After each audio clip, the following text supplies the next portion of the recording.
Hey, I want to thank you for taking the time to join us here on Polk Place.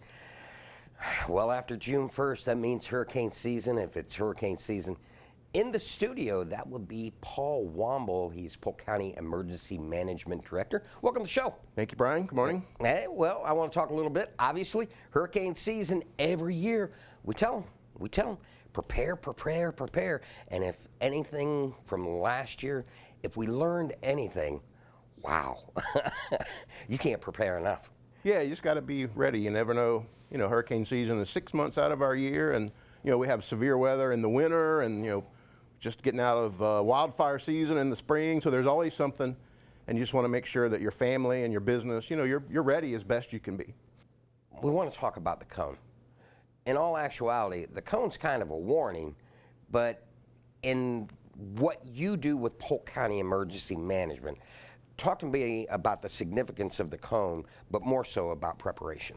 Yeah, so you got to be ready, and the biggest part of being ready is to know what hazards you face, and then what you're going to do about it if those hazards, if they happen. So with hurricanes, we get warning, thankfully, at least a few days. Things could happen quickly, and the forecast changes. The National Hurricane Center, they're great. Over the last decade, the accuracy of their forecast has gotten better, but it's still, it's not laser-guided precision. It's nature, Mother Nature, and those forecasts change. So part of the big thing that is important is to focus on the hazard.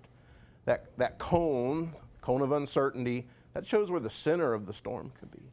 It doesn't show how big is the storm, where's all the rainfall. It's just the center.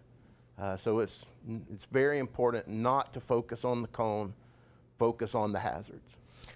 One thing that last year taught us was it could change at the last second, because it was coming to St. Pete area, and all of a sudden, an area that didn't even think they thought it was going to get a glancing, took the heavy blow. Talk about the importance of preparation, of evacuation in the last minute. Yeah, so the track of Hurricane Ian last year was south to north, and paralleled the Florida west coast. So just a shift of 10 or 20 miles one way or the other of where the center would go or went, in this case made a difference of 150 miles, right? Whatever the distance is between Fort Myers and Tampa Bay. So even another smaller jump could have put it right on top of us. A little jump the other way, and it could have gone north of Tampa Bay. So again, you got to be prepared. We may not know for sure until the day of the storm. Hurricane Charlie in 2004, very similar, was a south to north storm. Polk County and Tampa Bay was where that landfall was going to be, even the day of, and the middle of the day, right before lunch.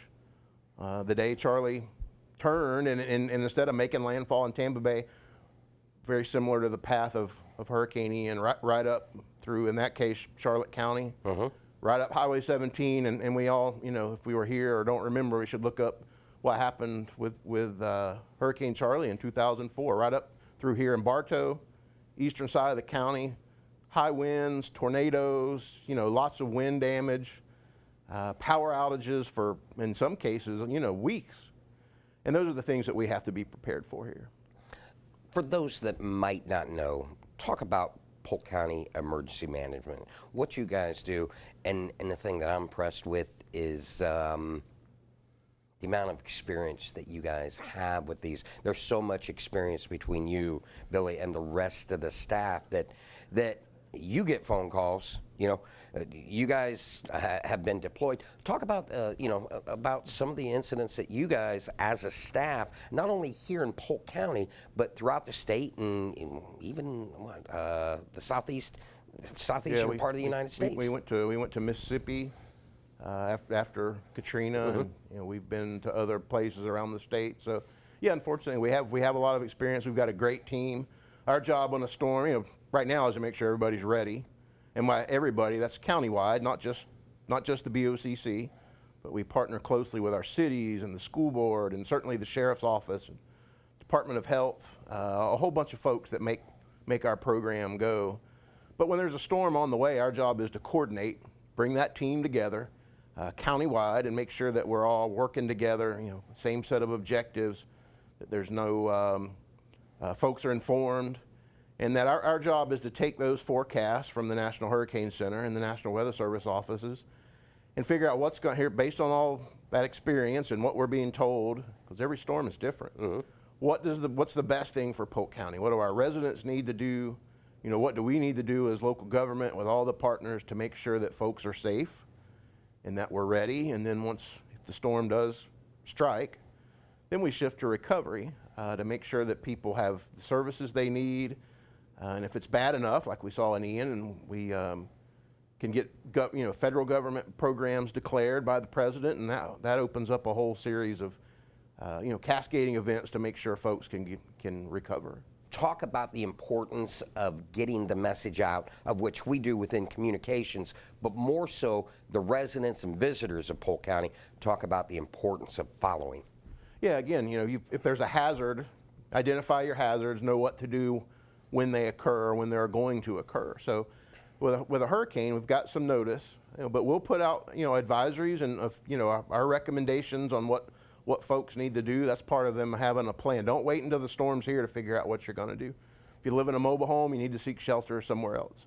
As we saw in Ian and areas that flood, historic flooding, we didn't have the historic flooding here. We had flooding, and there were a lot of folks that had water in their houses. But if we would have gotten the 2+ feet of rain that Hardy County, just to our south, or even in the Kissimmee, Orlando area, we didn't get as much rain as either one of those communities. If we'd have had those here in Polk County, we would have had a significant amount of flooding, record flooding. Yeah. So folks just need to know, hey, that's coming, and take action if you're going to be affected by that hazard. So having a way to get Weather Service information direct from the National Weather Service, and information in this case from your local government, which for us is the Board of County Commissioners.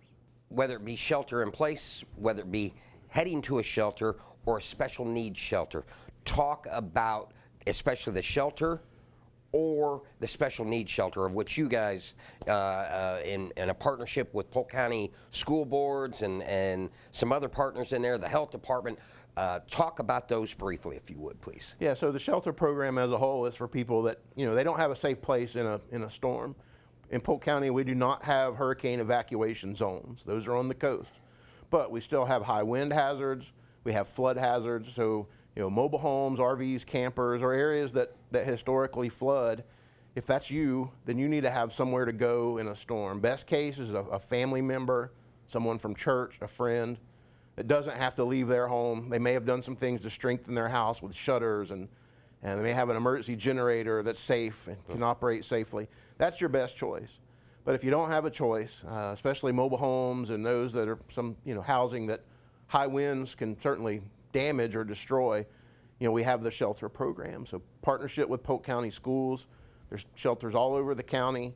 And the most important part of that is the special needs program. That's for folks that they may have some type of medical equipment or some other piece of equipment that keeps them alive and well that needs electricity.